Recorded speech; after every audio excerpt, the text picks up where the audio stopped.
Hi, I'm Michael with Houston Grass here in Arcola, and I am in a backyard here today.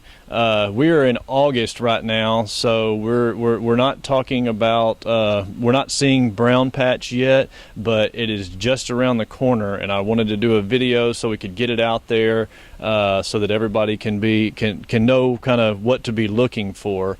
Brown patch is they say it's a soil-borne fungus that plagues this part of the world in actually several types of grass, but St. Augustine is what we're talking about primarily. Brown patch shows up in the fall and the spring here, and I would say that the fall brown patch is normally worse than the spring brown patch. So you really have to, coming out of August, late August into early September is when you really have to start looking for it, because it's a really hard one to control.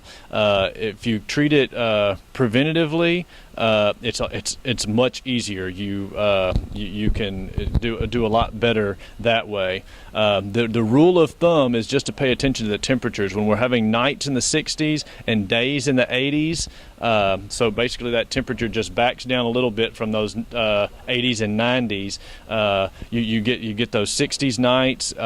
You almost within 5 to 7 days, you'll start to see the little yellow rings, especially in the low-lying areas of your yard, or the shadier parts, the parts that stay damper just a little bit longer during the day, and people call them crop circles. They look like they're yellow rings, and they're usually fairly distinctive. They start as little small rings normally, and then they grow over time if left untreated. And the way you tell active from inactive brown patches, it'll have a bright yellow circle around the outside of the ring if it's active, and you'll know that you need to treat chemically for that if it's active. If it's inactive, it's just kind of sitting there. That happens, but it's not. Like I said, the best thing to do is pay attention to those temperatures. I like early September. I treat with a nitrophos PCNB.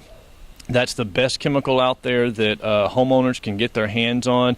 I believe that our farm even uses that from time to time, and it's a really good product. You put it out at the first, so say the first cold front that comes through. That's probably a good indicator of those temperatures dropping.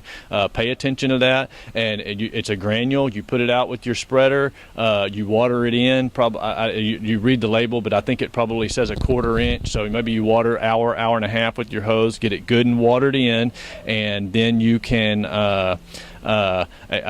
again, I'm not sure of it, the label, but I think it's every 3 weeks you treat again, and until the grass transfers, goes totally into dormancy. So you might have to apply it 2 or 3 times in the fall is probably, and maybe the same thing in the spring, but the fall is the one that seems to catch me the worst always, so that's the one I kind of concentrate on.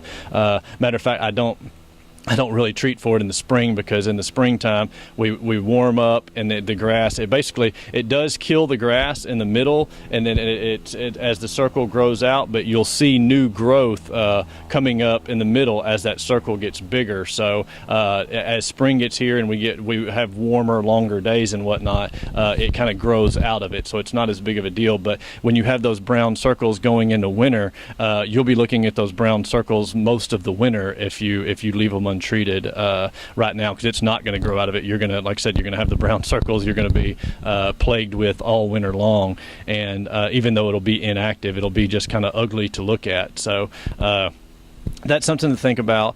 And like I said, that PCNB from nitrophos is a great thing. It's really easy to put out. It's just thinking about it and doing it preventatively, not waiting till you've got big brown circles out in your yard. That's the primary thing that I would say.